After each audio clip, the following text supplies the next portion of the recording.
Chers amis, bonjour. Je suis très heureux aujourd'hui de recevoir le docteur Michel Delorgeril. Beaucoup d'entre vous connaissez Michel Delorgeril. Aujourd'hui, on est ensemble pour parler d'alimentation. Alors, l'alimentation, je préfère vous prévenir, vous n'allez pas entendre ce que vous avez l'habitude d'entendre sur l'alimentation. Vous allez voir que pas mal de vos croyances vont être ébranlées, bousculées. Et donc attendez-vous à ce que, comme on dit, ça déménage. On va parler avec vous, d'abord, bonsoir et merci d'être là. Bonsoir à tous. J'aimerais parler, Michel Delorgeril, de sujets très simples qui concernent l'alimentation de chacun d'entre nous, de chaque Français qui nous regarde. Alors j'en ai sélectionné 3, mais on en aura peut-être davantage. Les œufs, le café et l'huile de cuisine, les huiles de manière générale, cuisine ou assaisonnement. Je voudrais qu'on commence déjà par les œufs. Alors les œufs, personne ne sait exactement finalement si c'est bon ou si c'est pas bon. Pour les uns c'est épouvantable, ça vous donne du cholestérol, donc du coup évidemment des accidents cardiovasculaires. Pour les autres, à la limite éventuellement des œufs de caille, mais encore c'est pas bon. Bon. Écoutez, il faut maintenant qu'on y voit clair. Est-ce que les œufs, c'est bon pour la santé et pourquoi est-ce qu'on nous a autant dit qu'il fallait pas trop en manger et quels sont vos conseils sur le sujet? Alors les œufs ont été l'objet d'une controverse ininterrompue au XXe siècle parce que dans l'œuf, il y a beaucoup de cholestérol. Et comme la prévention des maladies cardiovasculaires était basée sur la lutte contre le cholestérol, eh bien, les médecins disaient à leurs patients « plus d'œufs ». L'œuf égale cholestérol, cholestérol égale maladie cardiovasculaire. Voilà. Alors c'était quasiment un réflexe conditionné. Et puis, il y a eu des études épidémiologiques qui ont regardé si la consommation d'œufs, alors en tenant compte de tous les autres paramètres de la nutrition des gens, mais c'est des grandes études sur des milliers, des dizaines de milliers d'individus, suivis pendant 5, 10, 15 ans. Est-ce que les consommateurs d'œufs faisaient plus d'infarctus que ceux qui ne consommaient pas d'œufs? La réponse était non. Au contraire, ils en faisaient plutôt moins. Vous voyez, ça a été une borne sur la route qui nous a menés à la contestation de la théorie absurde que le cholestérol est dangereux pour notre santé cardiovasculaire. Là, vous avez la démonstration que des fortes doses de cholestérol alimentaire n'ont pas d'impact sur le risque cardiovasculaire. Mais c'est même encore aujourd'hui, en 2023, c'est encore pour certains une bombe d'entendre ça. Vous voyez ce que je veux dire? Oui, pourtant... Il y a tellement de médecins qui vous disent « Ah, faites attention, votre cholestérol, est-ce qu'il est trop bas, est-ce qu'il est trop haut ?» Alors, est-ce qu'il est trop bas? Jamais, malheureusement. Alors qu'avoir un cholestérol bas, c'est un facteur de risque de plusieurs types de pathologies, donc, notamment les maladies infectieuses. Le cholestérol, c'est une pierre d'angle du système immunitaire, de la protection contre les maladies infectieuses et contagieuses. Alors, je rappelle que ce sujet qui est très vaste et très complexe du cholestérol, mais en réalité qui se comprend vite, a été abordé plusieurs fois par Michel Delorgeril. Donc je m'adresse à vous si vous voulez creuser le sujet. Il y a donc un livre que vous avez écrit sur le mythe du cholestérol, mais vous avez aussi participé à un documentaire de la chaîne Arte qui s'appelle Cholestérol le Grand Bluff. Je pense que quand on a vu Cholestérol le Grand Bluff, on ne s'en remet pas et on s'aperçoit qu'effectivement on nous a menti.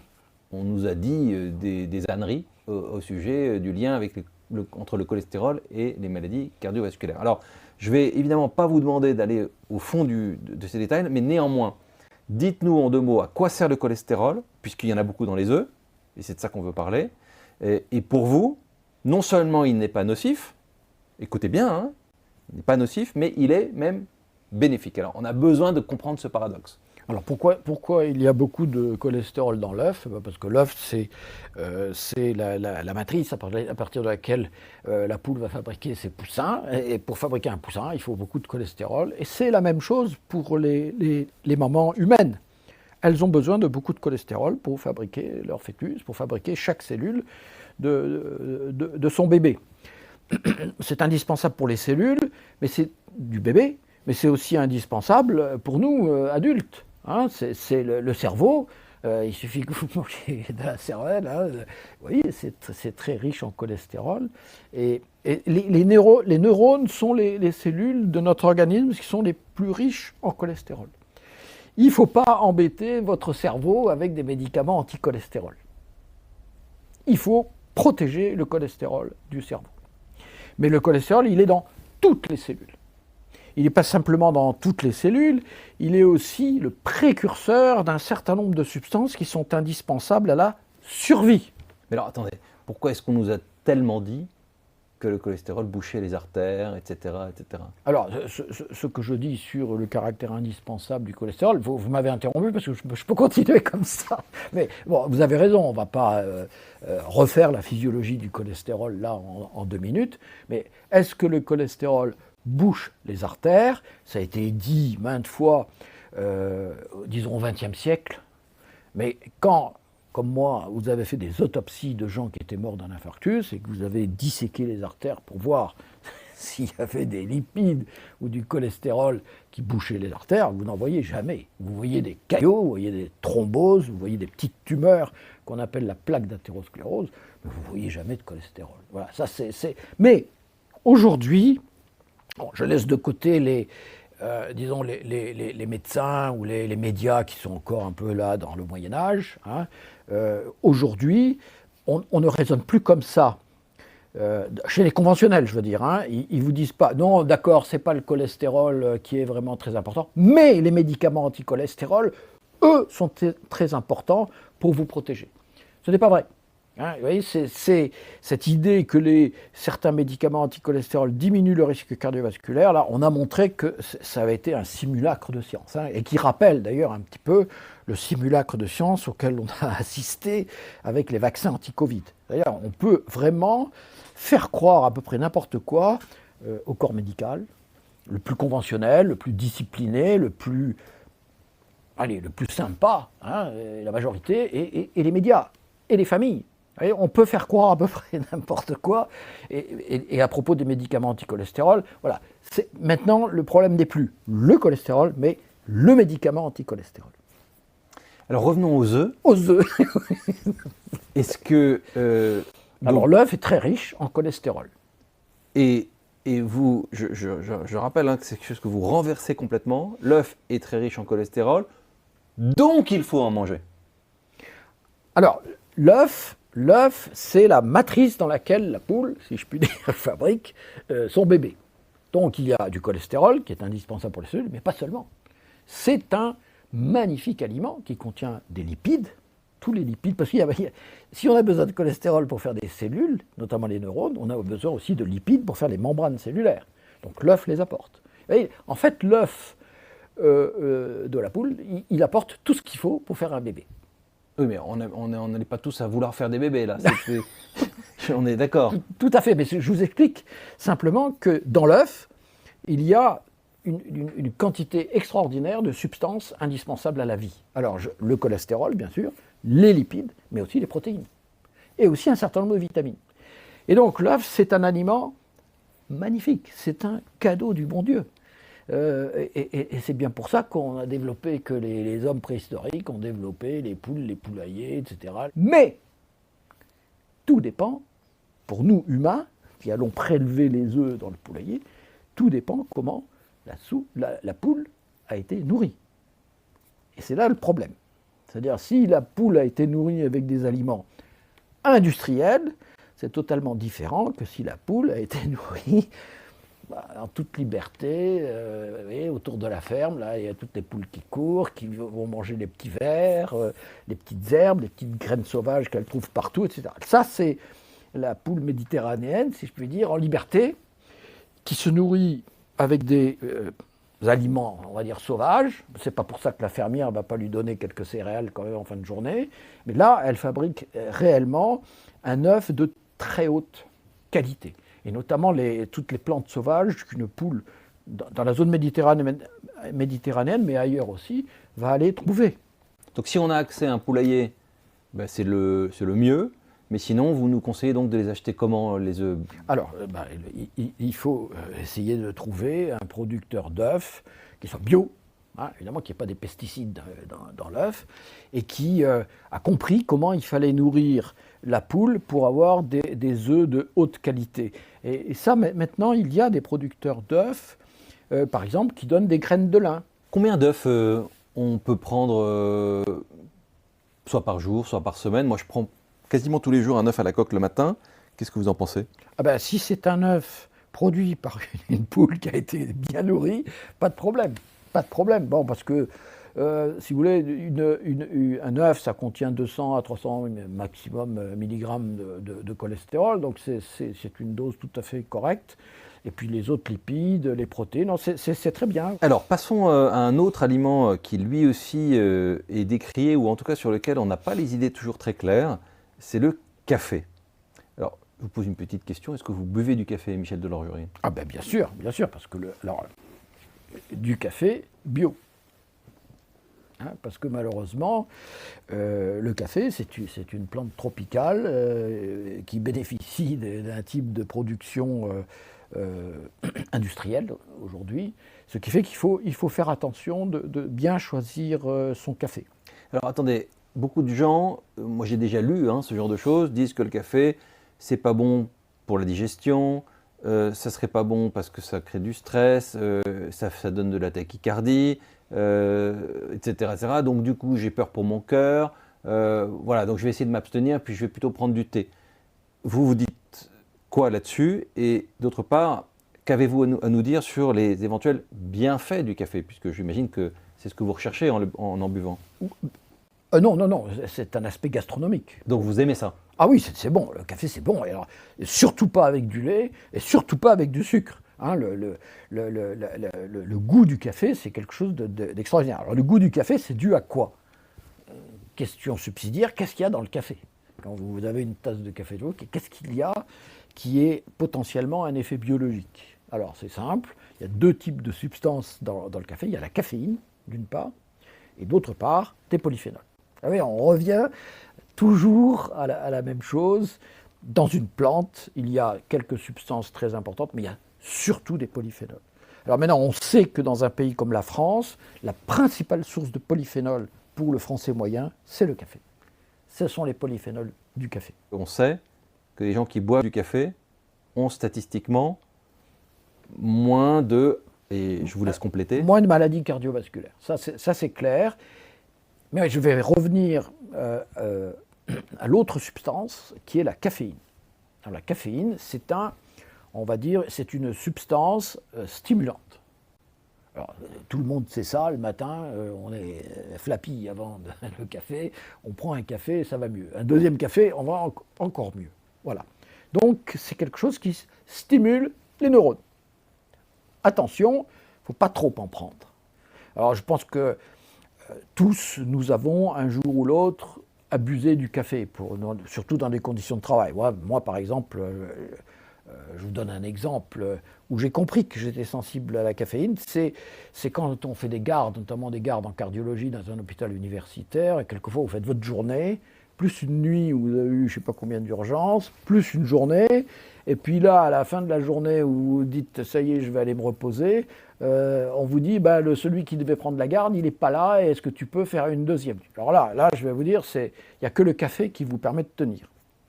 Et c'est là que vous voyez la toxicité de la caféine. Hein. C'est-à-dire que si vous prenez encore du café pour tenir une deuxième nuit, là, c'est mal de tête, nausées, mal à l'estomac, etc. Mais si vous avez une consommation de café normale... C'est-à-dire moi, je dirais 3-4 cafés par jour, ça ne pose aucun problème. Alors, il faut aimer les différents types de café. Hein. Donc, le café italien, c'est du Robusta, il est très amer.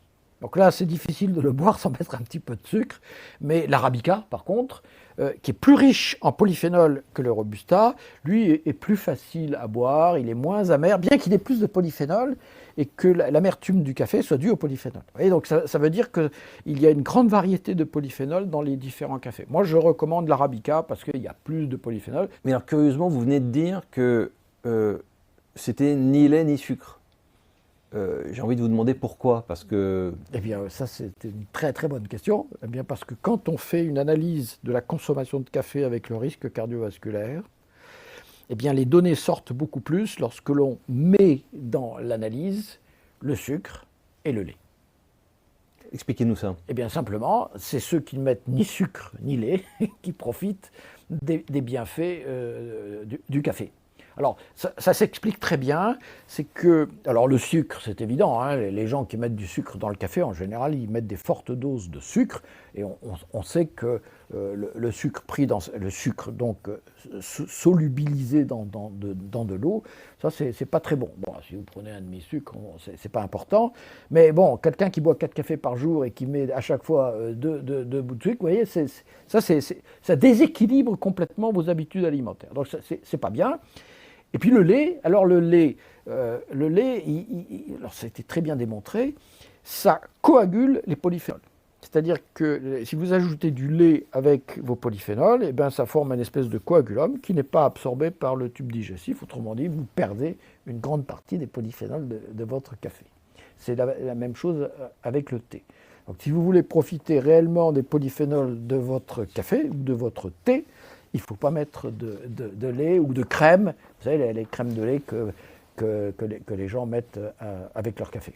Alors j'en viens au troisième aliment que je voulais aborder avec vous, qui est un des aliments les plus courants de notre façon de cuisiner, mais aussi d'assaisonner nos plats, nos salades, c'est l'huile. Alors sur l'huile, il semble, et vous l'avez montré dans plusieurs écrits, dans plusieurs articles, dans plusieurs livres également, que toutes les huiles ne se valent pas. Est-ce que vous pouvez nous en parler? Oui. Alors, dans un pays comme la France, la matière grasse, l'huile c'est une matière grasse, elle se présente toujours en opposition avec le beurre et la crème. Hein, vous avez d'un côté le consommateur de beurre et de crème. Dans l'après-guerre, c'est devenu abondant. Au XIXe siècle encore, vous voyez, le beurre était un produit de luxe. Mais après la Seconde Guerre mondiale et la révolution verte, comme on dit, le beurre est devenu très accessible et donc les gens se sont précipités. Et voilà, on faisait revenir sa viande dans du beurre. Ouais, alors qu'autrefois, on ne faisait pas ça. Bon, ça a probablement contribué à l'épidémie de maladies cardiovasculaires. Parce que c'était vraiment une côte de porc revenue dans du beurre, servi tout ça dans l'assiette du monsieur. C'était trop. C'était trop de matière grasse et le beurre. Alors le beurre, c'est un magnifique aliment, hein, ça peut être très très bon, sauf que c'est très riche en acides gras saturés. Et les acides gras saturés, ils ont, comme toutes les matières grasses, des propriétés bénéfiques et des propriétés négatives. Le bénéfique, c'est que ça contribue au système immunitaire. Et ça, c'est le gros mangeur de beurre là, que l'on voyait, que moi je voyais en consultation, c'est quelqu'un qui n'avait jamais de rhume, jamais de grippe, qui ne faisait jamais de maladies infectieuses. Et ça a probablement contribué, cette explosion de la consommation de produits laitiers, notamment de beurre et de crème, à l'effondrement des maladies contagieuses, infectieuses au XXe siècle. Oui, mais ça a un effet sur les plaquettes, hein, un peu un effet anti-aspirine, donc ça favorisait les maladies cardiovasculaires. Donc on a eu au XXe siècle, dans la deuxième partie du XXe siècle, ce phénomène absolument extraordinaire d'un effondrement des maladies infectieuses. La lèpre, la peste, le choléra, la tuberculose, tout ça s'est effondré, mais il y en avait une épidémie de maladies cardiovasculaires en même temps. Alors, là, il y a eu une espèce de révolution qui n'était pas sans arrière-pensée, c'est qu'on a dit le beurre, c'est pas bien, comme matière grasse, il vaut mieux les huiles. Et les huiles qui ont été proposées d'abord, ce sont des huiles proposées par les industriels. Alors vous les connaissez, hein, c'était aux États-Unis l'huile de coton, l'huile de soja. En Europe, c'était plutôt l'arachide, l'arachide, voilà, Marseille, hein, etc. Les arachides venant d'Afrique, donc c'était voilà. Et puis le maïs, et puis le tournesol, et puis même le pépin de raisin, même les viticulteurs ont cherché. Voilà. Bon, et donc il y a eu une espèce de guerre, et le centre de la guerre, à nouveau, c'était le cholestérol. Ce qui était absurde. C'est-à-dire ceux qui disaient il ne faut pas prendre de beurre parce que le beurre augmente le cholestérol, et puis les autres qui disaient il faut prendre de l'huile de tournesol pour diminuer votre cholestérol. Ce qui était vrai, mais ça n'avait aucun intérêt pour la prévention des maladies cardiovasculaires. Donc ça maintenant, tout le monde l'a compris, je pense. La matière grasse idéale, c'est la matière grasse méditerranéenne typique, qui est l'huile d'olive. Et elle a une composition, cette huile d'olive. Alors c'est vraiment la plante méditerranéenne qui ne pousse que sur un terroir méditerranéen. Hein. Vous n'allez pas mettre, si vous mettez de la vigne en Bourgogne ou en Alsace, vous ne mettre pas un olivier en Bourgogne et en Alsace. Donc c'est vraiment le climat méditerranéen, le terroir méditerranéen qui permet d'avoir des oliviers qui produisent une bonne huile d'olive. Mais vous dites qu'il y a une supériorité de l'huile d'olive par rapport à toutes les autres huiles? Oui, l'huile d'olive, comme toutes les autres huiles, a deux types de substances. C'est les matières grasses, évidemment, et les polyphénols, à nouveau. Voilà, on revient toujours à la même chose. Il y a la substance principale utilisée en cuisine, par exemple, et puis à côté, il y a les polyphénols. Il a une teneur en polyphénol supérieure? Exceptionnelle. Ce sont des polyphénols exceptionnels. L'olivier pour se protéger de la sécheresse, des UV, etc., produit des substances pour se protéger lui-même, hein, qui sont des polyphénols et qui sont remarquables pour notre santé. Et vous allez me demander, qu'est-ce que font les polyphénols de l'huile d'olive, de l'olive, c'est aussi dans les feuilles de l'olivier, hein, pour protéger notre santé? Eh bien, on ne le sait pas. On sait ne sait pas avec exactitude. On ne sait pas avec exactitude quelles sont les propriétés biologiques des polyphénols de l'olivier. Mais on sait que ça marche. On sait que ça marche. Voilà. Ça protège des maladies cardiovasculaires, ça protège des cancers, ça protège de l'Alzheimer, ça protège du diabète. C'est très bien démontré. Mais comment, pourquoi, on ne sait pas. On n'a pas encore... Donc on l'a simplement observé. Exactement. Et on l'a observé sur des cohortes suffisantes. Très importantes, oui, bien sûr. C'est indiscutable. Alors j'aimerais que vous nous disiez, mais sans les citer, parce que vous avez des vidéos qui sont consacrées à ce sujet, donc vous allez jouer le jeu de ne pas citer ces deux huiles, mais il y a deux huiles que vous abordez dans une vidéo et qui ne sont, elles, pas bonnes pour la santé.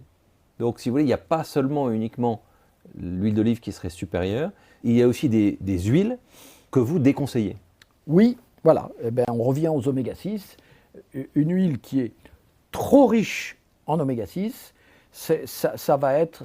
alors c'est préconisé par le médecin, certains médecins conventionnels pour diminuer le cholestérol dans le sang.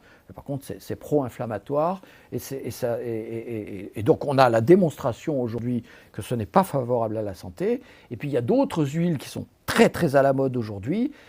Alors vous ne voulez pas qu'on les cite, ok, mais ce sont des huiles d'origine tropicale. Et celles-là, elles ne sont pas bonnes non plus pour la santé. Elles peuvent être intéressantes pour quelqu'un qui vit sous les tropiques. Mais pour nous, en Europe, ces huiles tropicales ne sont pas favorables à la santé. Et j'ai malheureusement des exemples chez des patients qui ont fait des complications cardiovasculaires. On a arrêté ce type d'huile et ils n'ont plus fait de complications. Bon, écoutez, c'est très impressionnant. Alors pourquoi je voulais garder un peu de mystère autour de ces huiles moins bonnes, c'est parce que vous pouvez les retrouver. Hein, vous qui nous regardez aujourd'hui, le docteur Delorgerie parlait à l'instant des vidéos qu'il avait tournées. Eh bien, ces vidéos font partie d'un canal qui s'appelle Santé Maintenant et sur lesquels vous avez toutes sortes de conseils d'alimentation et vous allez retrouver donc des conseils sur le café, les œufs, l'huile, mais aussi des choses aussi intéressantes que certains fruits. Hein, vous avez fait une vidéo sur l'avocat par exemple qui est fort intéressante. Vous parlez aussi d'une noix qui est une des plus bienfaitrices pour notre santé. On devrait en manger plusieurs fois par jour, quasiment, hein, si on le pouvait. Et donc toutes ces vidéos d'alimentation eh bien, sont rassemblées dans un canal qui s'appelle Santé Maintenant. Et sur ce canal, vous trouvez des dizaines d'autres vidéos sur des thèmes majeurs de santé, sans aucune censure, parce que l'indépendance de Michel Delorgeril est absolue, je vais vous en parler dans un instant. Mais je pense à cette fameuse vidéo, docteur, où vous nous parlez des méfaits sous-estimés de l'aspirine sur le cœur et les artères, ou encore à cet incident, ce petit incident dont vous avez peut-être déjà été victime et qui triplerait vos chances, et malheureusement on pourrait plutôt dire vos risques, d'être victime d'un AVC dans les prochains mois. Il y a aussi sur ce canal des vidéos qui concernent une terrible maladie qui est le cancer. Cancer, il ne faut pas tous les confondre, il y en a un en particulier qui tue bien plus que tous les autres et dont on ne parle pas assez. Et vous allez retrouver l'analyse de Michel Delorgeril et évidemment ses conseils face à ce terrible cancer. Alors toutes ces vidéos, vous allez y avoir accès dans un instant via un lien privé que je vais vous donner. Michel Delorgeril, merci d'avoir pris ce temps Je vous en prie. pour nos lecteurs. C'était très riche, très intéressant. Je vous dis